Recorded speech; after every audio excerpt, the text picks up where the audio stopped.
Guys SRTC bus conductor ಅನ್ಕೊಂಡು police ಅಂತ ಇದ್ರಿ ಓಡ್ತೀವ್ರೆ ಗಾಯ್ಸ್ ಇದ್ಯಾವುದೇ ಕಾಡ್ ರೋಡಲ್ಲಿ ಬಂದಿದ್ದೀವಿ. ಫುಲ್ ಸೈಕ್ ಐತಿ ರೋಡ್, ಮಾತ್ರ ಫುಲ್ ಸೈಕ್ ಐತಿ ಗಾಯ್ಸ್. ಇದ್ಯಾವುದೇ ರೋಡಲ್ಲಿ ಕರ್ಕೊಂಬಂದಾರೆ ಗಾಯ್ಸ್. ನನಗಂತೂ ಬೀಜ ಬಾಯಿಗೆ ಬಂದಿದೆ ಅಣ್ಣ. ನನ್ನ ಕೈಯಲ್ಲಿ ಆಯ್ತಾ ಹಾಸ್ಪಿಟ್ಲ್ ಇನ್ನೂರಿಗೂ ಒಂದು ಗಾಡಿನೂ ಬಲಿಲಾಗಿತ್ತು, ಇವಾಗ ಬಂತು.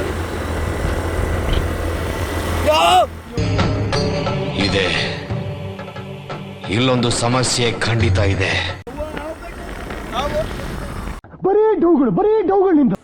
ಸಾಗರ್ ರೋಡಲ್ಲಿ ಹೋಗಿರೋ ನೈಟ್ ಮುಕ್ಳೇರಿ ಹೆದರಿಕೆ ಆಯ್ತು. ಈಗ ಬೀಚಿಗೆ ಬಂದಿದ್ದೀವಿ.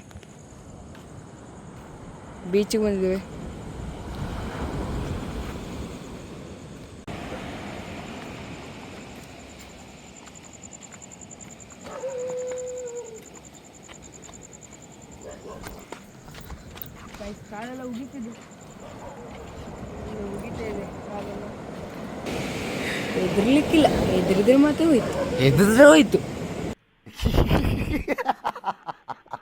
ಗೈಸ್ ಗಂಡ ಹೆಂಡತಿ ಹೇಗೆ ಕುತ್ಕೊಂಡು ಹೋಗ್ತಿದ್ದಾರೆ ನೋಡಿ ಗೈಸ್. ಮಕ್ಕಳು ನೋಡಿ ಈಗಲೇ ಹರಟೆ ಹೊಡಿತೇವ್ರೆ ಕೂತ್ಕೊಂಡು. ಅದು ಕರಿಪಿಲ್ಲ ಬರೀ ಇಂಥದೆಯಾ ಗೈಸ್. ಇವತ್ತಿನ ಲಾಗ್ ಇಷ್ಟೇಯಾ. ಈಗ ಮನೆಗೆ ಹೋಗ್ತಿದ್ದೇನೆ, ಮತ್ತು ಮುಂದಿನ ವೀಡಿಯೋಲಿ ಸಿಗ್ತೀನಿ.